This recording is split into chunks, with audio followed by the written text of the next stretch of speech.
यावर्षी महाशिवरात्रीला नेहमीच्या साबुदाणा खिचडीला ट्रान्सफॉर्म करा प्रोटीन युक्त पनीर घातलेल्या साबुदाणा खिचडीमध्ये। कढईमध्ये थोडं तूप गरम करून त्यामध्ये हिरवी मिरची, जिरा आणि कढीपत्ता घाला। आता यामध्ये पनीरचे तुकडे घाला, शेंगदाणे घाला आणि हे छान मिक्स करा। पनीर छान फ्राय झालं की यामध्ये भिजवलेला साबुदाणा घाला,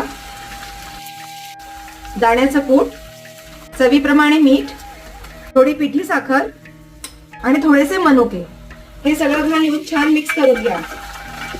हे सर्व छान मिक्स करून त्यानंतर झाकण ठेवून शिजवून घ्या।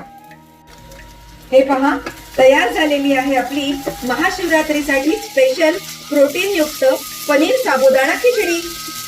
किती सुटसुटीत, मोकळी, टेस्टी अशी आपली पनीर घातलेली साबुदाणा खिचडी तयार झालेली आहे।